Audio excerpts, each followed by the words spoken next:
Back to my channel. आज अपन एक detail में एकदम सिंपल तरीके से बात करेंगे कि अगर आपको फाइनेंशियल इंडिपेंडेंस चाहिए तो आपको क्या क्या एक स्टेप्स लेने चाहिए, प्राइमरी स्टेप्स जो आप अपनी जर्नी चालू करेंगे फाइनेंशियल इंडिपेंडेंस की तरफ। तो पहला पॉइंट आता है कि पैसा, आपको अपने काम पे फोकस करना है, क्योंकि आप जितना ज़्यादा कमाएंगे उतना ज़्यादा आप सेव और इन्वेस्ट कर पाएंगे। तो जितना ज़्यादा आप कमाएंगे उतना ज़्यादा आप अपनी स्टैंडर्ड ऑफ लिविंग भी बढ़ा पाएंगे। तो ये सबसे इम्पोर्टेंट पार्ट हो जाता है, अर्न मोर एंड उसके बाद खर्चा करिए, सेव मोर एंड देन जो बचा हुआ पैसा है उसे इन्वेस्ट करिए। तो पहला पॉइंट तो आ जाता है focus on your work, earn as much as you can. फिर आ जाता है कि आपको एक इमरजेंसी फ़ंड क्रिएट करना है, मिनिमम 6 महीने का होना चाहिए एंड आगे जाके आप इसे 12 महीने 18 महीने का भी टारगेट रख सकते हैं। एक बात ध्यान रखिएगा, इमरजेंसी फ़ंड को कोई भी रिस्की एसेट में आप इन्वेस्ट ना करें। इसे आप कोई भी एक सेपरेट बैंक अकाउंट में रख सकते हैं या फिर इसकी एक एफडी करा सकते हैं। बट आप ये ध्यान में रखिएगा कि उस एफडी में कोई पेनल्टी ना हो जब भी आप तोड़ें, बिकॉज नाम ही इमरजेंसी फ़ंड है, कभी भी ज़रूरत पड़ सकती है। तो ऐसा ना हो आप जब अपनी एफडी तोड़वाएं तो उसमें पेनल्टी लगे। इसे आप किस चीज़ के लिए यूज़ नहीं कर सकते, वेकेशन के लिए यूज़ नहीं कर सकते। कोई अच्छी अगर आपको डील मिल रही है फ़ोन वोन में तो उसके लिए आप इमरजेंसी फ़ंड प्लीज़ मत तोड़िए। घर को रेनोवेट अगर करना है, कुछ नया फर्नीचर अगर खरीदना है, उसके लिए भी यूज़ मत करिए। ये आपका इमरजेंसी फ़ंड है, कोई मेडिकल इमरजेंसी वगैरह आती है तो उसके लिए आप इसे यूज़ कर सकते हैं। फिर आता है एक अच्छा हेल्थ इंश्योरेंस। ये आपको बहुत ज़रूरी है, बिकॉज आप अगर हेल्थ इंश्योरेंस नहीं लेते हैं तो एक मेडिकल बिल दूर है आपकी फाइनेंशियल इंडिपेंडेंस की जर्नी में स्टॉपेज लगा सकती है। तो प्लीज़ एक अच्छा सा हेल्थ इंश्योरेंस लीजिए अपने लिए और अपनी फैमिली के लिए। मेक श्योर करिए कि आप उसके सारे टर्म्स एंड कंडीशंस पढ़ रहे हो, क्या क्या डिसीज़ेज़ कवर्ड है, वेटिंग पीरियड क्या है, कैशलेस पेमेंट एक्सेप्ट करती है नहीं करती है, कौन से हॉस्पिटल कवर्ड है। तो ये सब आप ध्यान में रखिए एंड अच्छा सा हेल्थ इंश्योरेंस लीजिए। जितना जल्दी लेंगे उतना प्रीमियम कम रहता है, तो उतना अच्छा है आपके लिए। फिर एक टर्म इंश्योरेंस भी ज़रूरी है, बिकॉज अगर आप ही एक अर्निंग मेंबर हैं आपकी फ़ैमिली में और आपको कुछ हो जाता है तो आपकी फ़ैमिली के पास बर्डन नहीं आना चाहिए। तो टर्म इंश्योरेंस लीजिए। Normally 5 times of yearly income होना चाहिए एंड इसे खर्चा मत ट्रीट करिए। काफ़ी लोग सोचते हैं कि इसका अपने को कुछ रिटर्न तो मिलना नहीं है, तो ये खर्चा है। नहीं, ये खर्चा नहीं है, ये आपकी फ़ैमिली को सपोर्ट करेगा आपके जाने के बाद।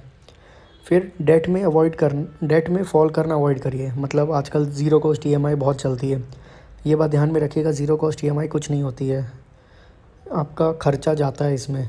आपको लगता है 60,000 का फ़ोन ले लेता हूँ, 5-6 हज़ार की 2-3 हज़ार की ईएमआई बनेगी अगर आपकी 10-12 हज़ार की सैलरी है। नहीं, प्लीज़ डेट पे फॉल करना अवॉइड करिए। किसी ज़रूरी चीज़ के लिए, कोई एसेट के लिए आप लोन ले रहे हैं तो ठीक है, बट कभी भी लाइबिलिटी के लिए लोन मत लीजिए। हमेशा ट्राई करिए कि आपका अगर कुछ भी लोन चल रहा है तो उसकी ईएमआई मैं कैसे कम कर सकता हूँ और इवेंचुअली डेट फ्री बन सकता हूँ। फिर जब भी मार्केट ऑल टाइम हाई है तो उसमें डायरेक्टली आपको इन्वेस्ट नहीं करना है। 10 to 12 मंथ्स में आप अपने पैसे को बांटिए, बिकॉज आप मार्केट एकदम हाई है, आपने इन्वेस्ट कर दिया एंड उसके बाद मार्केट करेक्ट होगा तो आपके इन्वेस्टमेंट्स नेगेटिव में दिखेंगे आपको। फोमो में मत रहिए कि सब इन्वेस्ट कर रहे हैं तो मैं भी इन्वेस्ट कर देता हूँ। आपके जो भी अमाउंट है इन्वेस्टमेंट के लिए उसे आप 10 से 12 महीने में डिवाइड कर दीजिए।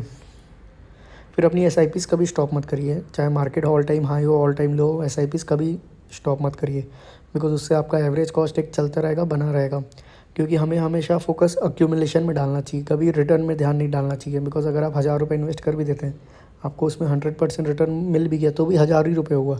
बट अगर आप अच्छा खासा अमाउंट अक्यूमुलेट कर लेते हैं, उस पर 1% का भी फ़ायदा आपको बहुत बड़ा अमाउंट का रिटर्न दे सकता है। तो एसआईपी कभी स्टॉप मत करिए, हमेशा अक्यूमुलेशन में फोकस करिए। असेट एलोकेशन भी बहुत ज़रूरी है, बिकॉज हमारे प्राइमरी 2 स्टेज होते हैं, वेल्थ क्रिएशन की होता है एक, और एक वेल्थ प्रिजर्वेशन होता है। वेल्थ क्रिएशन में आप जितना पैसा हो सके उतना कंपाउंडिंग इंस्ट्रूमेंट्स में इन्वेस्ट करिए, जैसे इक्विटी हो गया, म्यूचुअल फंड हो गया। और वेल्थ प्रिजर्वेशन की जब बात आएगी, जब आपकी रिटायरमेंट एज पास है तब आपको अपनी वेल्थ प्रिजर्व करनी है, तो उसको आप रिस्की एसेट्स में नहीं डाल सकते वहाँ पे, क्योंकि आप अपना कैपिटल अफोर्ड नहीं कर सकते लूज़ करना।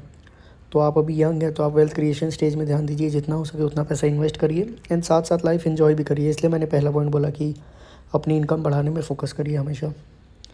फिर जब भी आपको लगे कि यार कोई तो मार्केट एकदम नीचे आ रहा है या मार्केट एकदम वन साइड रैली ले रहा है, तो हमेशा जूम आउट।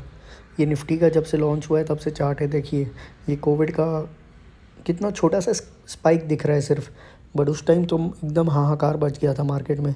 बट आप लॉन्ग टर्म में देखेंगे तो मार्केट ऊपर ही जाता है। इसलिए अपनी एसआईपी कंटिन्यू करते रहिए, मार्केट ऊपर नीचे चलता रहेगा, आपका एवरेज कॉस्ट भी कम होते रहेगा। अगर मार्केट नीचे जा रहा है तो आप बस अक्यूमुलेट करते रहिए एंड लॉन्ग टर्म में आपको फ़ायदा ही मिलेगा।